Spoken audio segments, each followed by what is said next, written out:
বিসমিল্লাহির রহমানির রহিম। আসসালামু আলাইকুম। আজকের ভিডিওতে NEBD একাডেমির পক্ষ থেকে সবাইকে স্বাগতম। প্রিয় শিক্ষার্থী বন্ধুরা, আশা করি সবাই ভালো আছে। আজকের ভিডিওতে আমরা যে বিষয়টি নিয়ে আলোচনা করব তা হলো প্রিলিমিনারি টু মাস্টার্স প্রাইভেট ভর্তি বিজ্ঞপ্তি। আজ 28 সেপ্টেম্বর বিকাল 4টা থেকে আবেদন শুরু হয়েছে, চলবে 20 অক্টোবর রাত 12টা পর্যন্ত।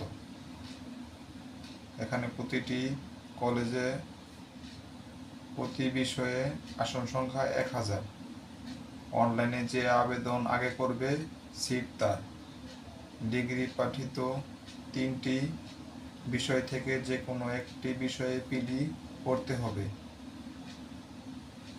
অনলাইনে আবেদনের শেষে কলেজের নোটিশ দেখে 21 অক্টোবরের মধ্যে ফি ও কাগজপত্র জমা দিলে ভর্তি কনফার্ম হবে।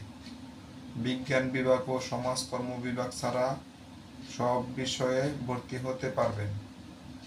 প্রাইভেট কোর্সে অনুমোদিত বিষয়সমূহ: বাংলা, ইংরেজি, ইতিহাস, ইসলামের ইতিহাস ও সংস্কৃতি, দর্শন, আরবি, ইসলামিক স্টাডিজ, সংস্কৃতি, পালি, অর্থনীতি, সমাজবিজ্ঞান, রাষ্ট্রবিজ্ঞান, হিসাব বিজ্ঞান, ব্যবস্থাপনা, মার্কেটিং, ফিন্যান্স ও ব্যাংকিং। আবেদনের জন্য প্রয়োজনীয় কাগজপত্র গুলো হলো ডিগ্রি, 3য় বর্ষের রোল ও রেজিস্ট্রেশন, ছবি, মোবাইল নাম্বার ও অঙ্গীকারনামা। ধন্যবাদ।